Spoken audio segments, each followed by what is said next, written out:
You said when you came out, which I thought was quite interesting, you said, I don't really like to admit this, she was violent, we both made mistakes, but she was very controlling. And I felt like she called the shots in this relationship. Well, she locked me in the flat one day. She locked you in the flat? Yeah, she locked me in the flat. Obviously, me being angry, I didn't know the door was locked. I've gone over, I've grabbed the door handle, pulled it, and it's come straight off in my hands. So we're stuck on a three-storey flat, and I've had to jump off a three-storey balcony. I ripped all my back, all my legs, and I ended up in hospital, you know, because she won't let me out of the house. It's not funny, though. Can I tell you why it's not funny? I don't want to upset any of the audience, because I completely appreciate the fact that you're here, but I'll tell you why I don't think you should laugh. If this was the other way around, and a woman was sat here, and a bloke had locked her in a flat, and she had to jump out and injured herself, you lot would not be laughing. You would be saying, he's a complete nightmare, he should be locked up, and that's disgraceful. But somehow, if it happens to a bloke, that's funny. That's not funny, is it? That isn't. Told my team she would give you black eyes. Yeah, well, I went to the black eye, fat lip and everything, you know, hitting me. She used to say I was bad because I was one who turned around and, yeah, I did put my hands through doors and punch walls and stuff. What a great environment in which to bring two children I'd up. rather do that than hit her. Now, I don't know how many people had problems listening or hearing what he said clearly. But first of all, the host began by saying when the guy came out, he told them that he didn't really like admitting that she was violent, but that she tended to be very controlling and that he felt that she called the shots in the relationship. All right. So he said he found that to be a striking statement for him to begin with. All right. But the thing then that really made the discussion get interesting was when the young man then began to say, oh, she locked him in an apartment and he had to jump off a jump down 3 floors to get out of the place because she locked him in. And I could relate to that because that's happened to me. I actually had myself locked up. I was in a bungalow on the ground floor, so it wasn't the same thing in terms of height, but I didn't want to break it up because I didn't have money to fix it up. I'd been fixing all kinds of things she had been breaking. So I had to plead with her, and she was mocking me through the window. All right? She was mocking me, laughing at me, and then walked away, left me in the house, went to her friend's shop inside the estate, and kept me there for hours. This happened in around 2009. The kids were very, very small then. My oldest child was just about 9 years old, thereabouts, I think. You know, so they were kids. They were very, very small boys and girls. So there was nothing. How do I put it now? This thing where we later had them coming to get manipulated by her to attack me. They didn't. There wasn't even an issue. I could have beaten her to pulp if I was a violent person. I didn't. She eventually came back, opened the door. I think I was asleep. I didn't even know when she opened it. And I imagine that, just getting locked up in the house for no reason. Somebody just wants to show you she can do and undo to you when you've done nothing.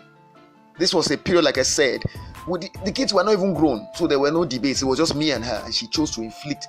That was just an example.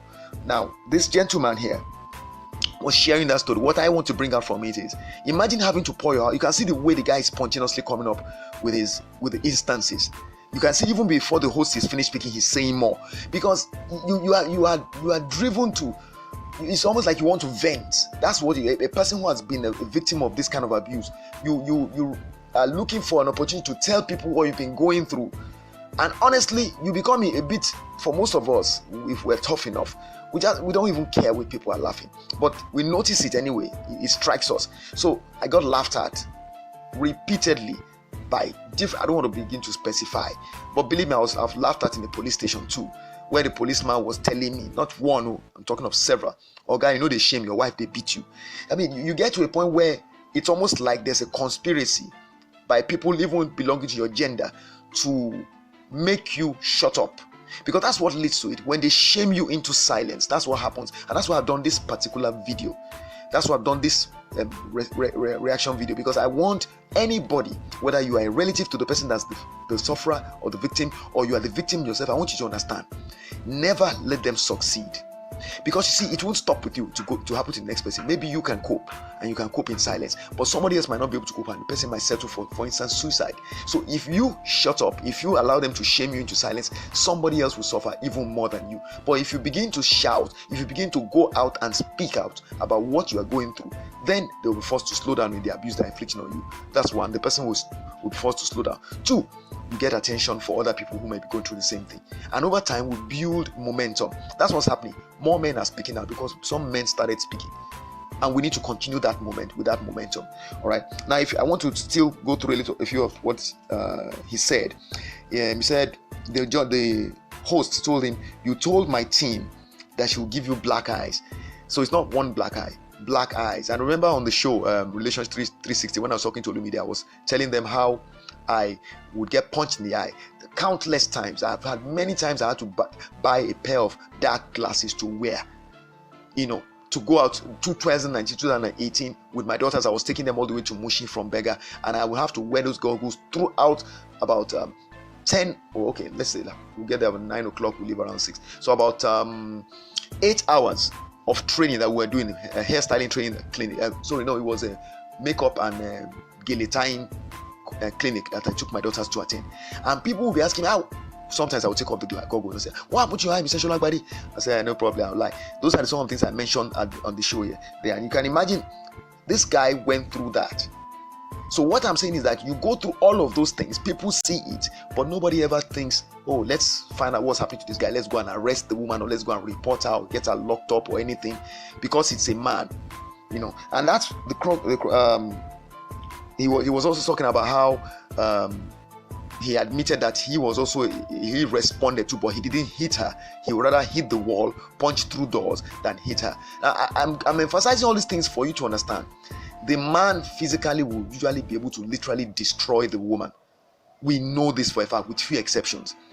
But because society has conditioned men of today to understand that they must exercise restraint, they must exercise caution in reacting to whatever provocation comes from the woman. The women have gotten to a point where they feel so liberated that they think they can just do and undo to a man, because they know that society will demand of the man restraint, and so they get away with a lot of BS. And by the time they do it, then somebody now reminds the man and the people that want to prosecute the woman or punish the woman that, there are babies she has to take care of. So the children are used now as the bargaining chip. So she's the primary caregiver, therefore if you lock her up, the children are going to suffer, and so please don't let her lock up. So the woman knows that she plays that card. It's called the woman card.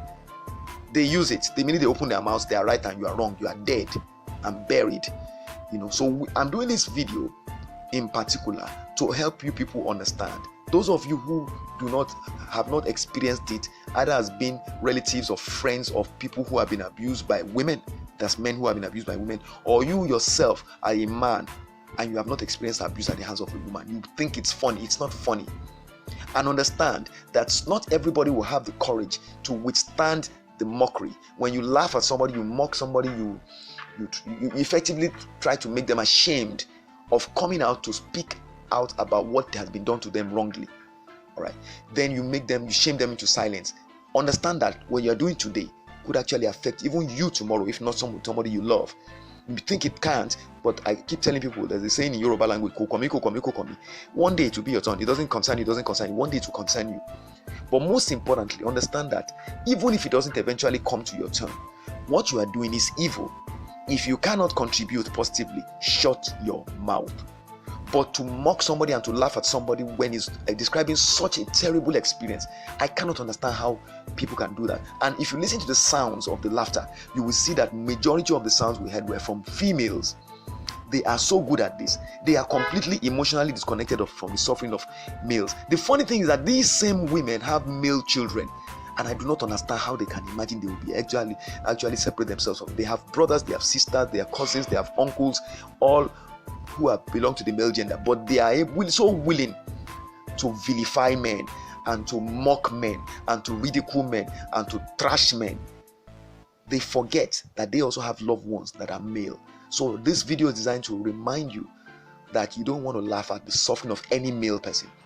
Oh, and if you notice, one of the things the man said, the host, just towards the end, he said, "What an environment to bring up two kids in."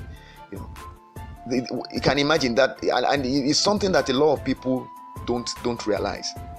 The fact that abuse is happening and there's no effort being made to stop it because it's happening from a woman, and then there are kids involved. There are kids living in that home witnessing the abuse being visited on the man by the woman. It could happen the other way around, but we know we're talking about a woman versus a man now. What we're saying is that because it's a woman versus a man, it tends to carry on longer.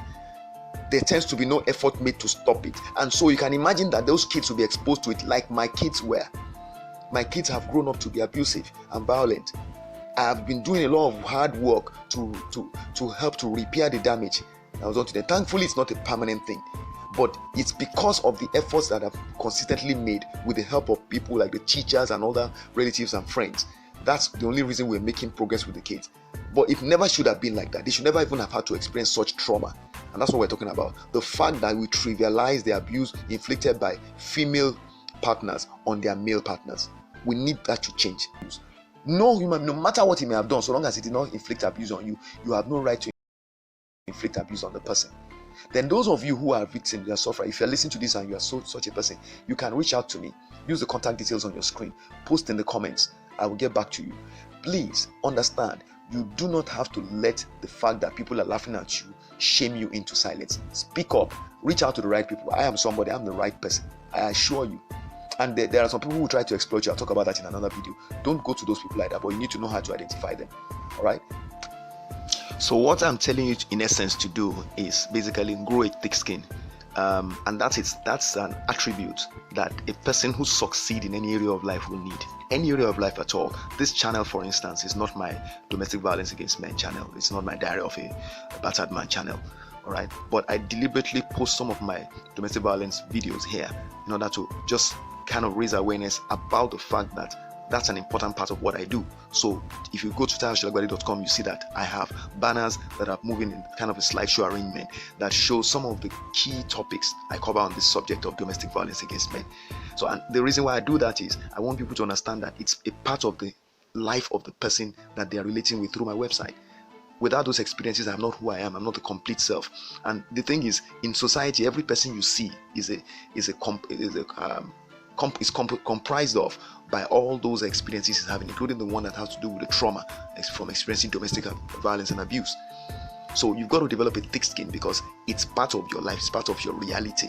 So people will laugh at you, but that's something you just shrug off because you know you want to solve, you want to see this through to the end, you want to live beyond it.